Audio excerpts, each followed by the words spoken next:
When you've been the victim of police abuse or police misconduct, it is scary, it is traumatizing, and oftentimes clients come to us and they don't know what to do, and they're frankly intimidated by the process and what it might entail, and I think they're often scared about confronting the police. Most people who this happens to, they've never been arrested before, they've never been in jail before, and it's very frightening.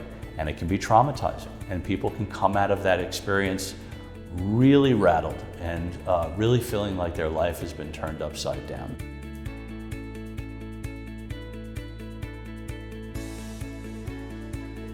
When our clients are assaulted or battered by the police, when the force that's used by the police is unnecessary and excessive, they often suffer injuries that are physical, maybe head injuries, maybe orthopedic injuries, maybe spine injuries.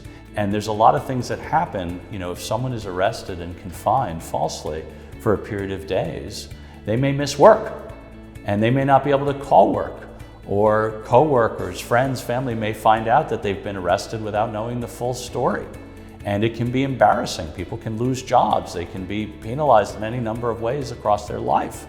And oftentimes people suffer trauma psychologically, post-traumatic stress disorder, anxiety, fear afterward, and all of that can be brought as damages in the case and recovered.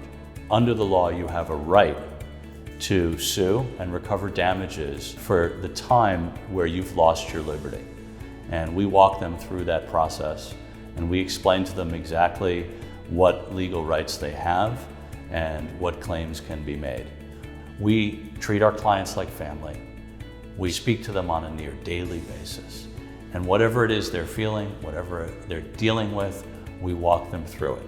And we try and take as much off their plate as possible so they can focus on getting better, getting the treatment they need, putting the pieces of their lives back together, while we fight to get them the compensation they deserve, get them the justice they deserve, make sure that their rights are not trampled upon.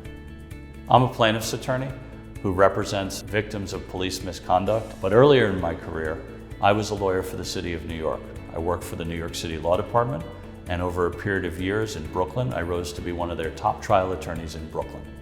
During that time, I defended the police department and individual police officers in numerous cases that went to trial involving police misconduct, police brutality, false arrest, excessive force, and violations of people's constitutional rights.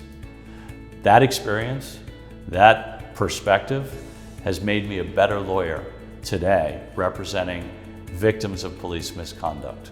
I understand the cases from the ground up. I understand both sides. I know the law. I know the issues and the facts.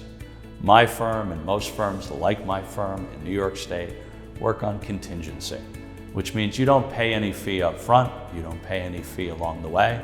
In fact, we front the expenses. So for the client, there's no risk. And even when they're released, and even when they hire a lawyer, it's just the beginning of a process of recovering. And that recovery process can take a long time. And that's where we step in to help people down that road, not just fighting the good fight on the legal front, making sure we stand up for their rights and we make them whole for their losses, but shepherding them through that process emotionally and physically, ultimately getting them back on their feet, getting them back as close as possible to where they were before the incident occurred.